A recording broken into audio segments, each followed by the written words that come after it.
But anyways, going back to this, a topic of, you said something earlier. You said, I don't have time to, I only want the best. I only want the best. I only want the best. Okay, fine. How do you react when you see a Ben Simmons? Oh, I strained my back in the game yesterday. Oh, but the Phillies still have to pay me. The 76ers still have to pay me $20 million. Oh, Simone Biles. Oh, this is too much pressure. You guys don't know how much pressure it is. I know. I'm sure there's a lot of pressure from everybody. Oh, Naomi Osaka, somebody said, you suck. Can I get the mic and say something? I thought that was very weird to have something like that happen. How do you handle, everything that these kids are going through, and now they're becoming adults, with social media, with all of that, yet you said Dr. Lohr, however you pronounce his name, he wrote those engagement, something about engagement, full engagement. Everything's about mental toughness. Everything's about emotional toughness. Everything's about that. Everything. How do you manage what these kids and athletes are saying nowadays? It's too much anxiety for me to play sports. How do you manage that? Yeah, well, first off, one of the things I try to teach everybody, having the ability to forget is more important than remember. Probably not just sports, but life. Yeah. I mean, some people are still mad about stuff 20 years later, and that's a skill. You got to have the ability to flip things in your mind and take a negative and turn it into a positive. And it's hard because everything's black and white. Like you said with social media, everybody is more sensitive to all this stuff. But at the end of the day, with Simmons and Biles and Naomi, since I don't really know them and how they're wired, I'm just looking from the outside. It's ironic because it's easy maybe to take that approach because they're still all making a lot of money. Saka's getting $50 million a year. Simmons is making all this money. Same with Biles. So I don't really know them, but looking from the outside, it's a bad look for anybody. You got to toughen up. That's what people are going to say. But I don't really like to comment on that because I don't know them.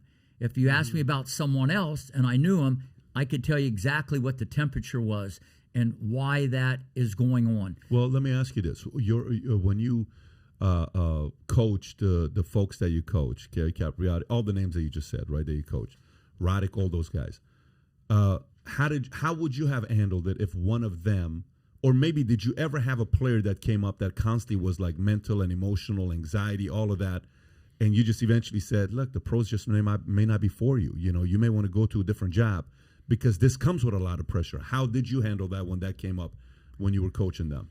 Well, that does come up in the juniors because people get nervous. I've never had anybody like at the mountaintop say that like some of these people that you've discussed. I mean, that's a whole different deal when they've had all that success and money and they've went through the process and they've learned how to win and lose and they've won grand slams. It's a little different, but we don't know what's going on in their personal life. There could be just a lot of other stuff that's going on. So once again, I would talk to them, okay, that this comes with the territory. If you want to be great, this is what it's all about. Having the ability to forget. It's a skill. Okay, if you're going to react to everything, you might nibble near the top, but you ain't going to stay there because greatness can stay there because they're consistent mentally. So unless I knew exactly, a perfect example is Roddick. He was so mentally strong. I knew his forehand was going to be nuclear and the serve that I helped him achieve was going to be supersonic, but he was just a dog. He was bulletproof. I loved watching him play. I interviewed him 5-6 years ago. Oh, Roddick. Yeah, I had Roddick on Valuetainment. The guy, man, he was exciting to watch. Yeah, he had limitations, but at the end of the day, he's had the best quote of everything. When he started making all this money, he goes, listen, everything else around me has changed, but it's still me and you and the court, and I'm going to kick your butt. Mm-hmm. Now, I gotta actually, I don't want to say push back on you, but I got to follow up. Yeah. I know you said you don't really work or you're kind of from a distance with the Ben Simmons of the world and the Simone Biles, but Naomi Osaka is a tennis player, a female tennis player. You've coached dozens, if not hundreds of female tennis players. You coached Serena and Venus Williams. Hello. Yeah. She made her name beating Serena, I believe, right? And she cried and she won, I don't remember what tournament it was, but U.S. Open. U.S. Open. She was a big winner. Yeah. And then now, this past year, she's had her issues. I mean, if you can kind of get into the mind of her, because I believe you probably do know her better than any other, out of the players that we mentioned. But if you were her coach or if you were advising the coach, what specific things would you do? Because you do have experience with this exact type of person. Yeah, no, like I said, there has to be a lot of stuff off the court because her life has changed. When you go from maybe having not a lot to be the richest female athlete on the planet, okay? And, she's in Japan, she's just iconic. So you're either in or out. To me, I'm black and white about this stuff. You got to be so mentally strong. If you're going to be in, you're in. If you're out, you're out. You can't be half in. And you can kind of see that in her performance. She's not all there. Because if you don't want to die to win every point, you're going to lose against better players. I mean, that's what people don't see. They might see, oh, my kid has a better serve or forehand. They don't know what's under the hood. And her mental toughness was her strength. And now that she's being sensitive and stuff like that, I would have a very different conversation with her. I don't even know if I'd want to coach her. If a player responded like that, unless I had more information, then I'd have a little better feel. Let me ask the question a different way, because I know what you're walking. You're in the business, so you can't really give the answer on a mic that anyway, so I understand. I respect that. But let me ask the question a different way. When you were coaching in the 80s, 90s, you've coached in 5 different decades. No, am I saying it correctly? Or 6 different decades? 5 different decades, right? Yep. Okay. So how much was this the topic of discussion in the 80s, 90s, 2000? Amazing question. Never. Okay, that's the question. That's what I'm saying. No, that's it's the never. real question. Never. Yeah. Never. You're saying mental toughness or what? Not Anxiety, mental toughness, depression? mental, like, oh my God, I can't handle this. No, it's because it's a real thing these days. Yeah, No, it's it's not a no. No, they're making it a real thing, is what so you're go ahead, saying. continue. Yeah, no, it's the social media, it's entitlement. Kids are brought up different. There's kids are a little more spoiled. Things are easier. It's just different. Even physical fitness different. Kids got in shape by just running around outside playing tag. Now you got trainer. It's a different world, and it's created a lot of marshmallows mentally. You know what I'm saying? And so, but that's the question right there. This never ever came up to the point where you even kind of felt it, let alone would express it like that. I mean, so that means it's very deep. So how can kids be mentally tougher? It sounds like you agree with exactly where Pat was going with that question. I agree exactly what How do Pat you was keep saying. your kids you're coaching these days? Let me from ask a being different soft? question. Sure. Let me ask a different question. You're the expert. We're just amateurs here. We're not in the world. We're in a complete different world we're in, okay?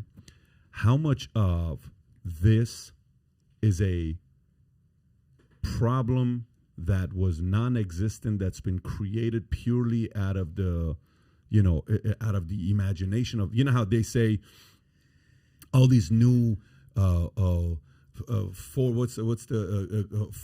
that we have, afraid of this, afraid of that, afraid of this, Phobias. whatever, and then you need these new medicines, you need this big pharma's making all this money based on different fears that they're making, and all these medicines that people are taking is based on all these phobias that was created by these scientists who represent these big pharmas. Again, these are stories we've all read about. How much of it is just fabricated that's got these kids believing I really have this issue? Yeah, a lot of it. Okay. You know what I mean? Yeah. Because it's like everybody wants a quick fix, okay? To get anywhere, you got to take the stairs, not the escalator. You know what I mean? Everybody wants a quick fix on everything. Yeah. But no, you're right. This never existed. But I need to dive in about the family component. A lot of this also is the mom and dad, okay? Because not that they have total control over it, but they are raising kids. So glad you're saying they are raising kids. Yeah. Some just throw them out Yeah. there and let them grow like grass. Other water it and fertilize it. Yeah. So the parents, they want their kid to be rough and tough and, be competitive and take a punch, and then they go to the ball and buy him a Gucci bag. So, it's just a bizarre thing that a lot of it is the parent, and I'll go back to the way I started, this interview. Richard Williams. Yeah. What I saw at 9 and 10, okay, which other people didn't, It wasn't on the outside. The outside was a train wreck. Sorry, Venus, Serena. It was a train. I've already told him that. It was a train wreck on the outside. But on the inside, I never saw it. So that box was checked and a few others because I knew that's the wild card. You don't know how people are going to freak out under pressure. A quarterback, when some guy wants to knock him out, when the game's on, you don't know that. And I saw the minute I changed the game to like competitive, it kind of freaked me out. And I've never been freaked out about anything. So, but that was done at a young age. And that's probably why Richard Williams was just saying all this insanity because he saw the same thing. But it took someone that had that eye, because on the outside, you can't see it. If you enjoyed this short clip, click over here to watch another short clip. And if you want to watch the entire episode, the entire podcast, click here.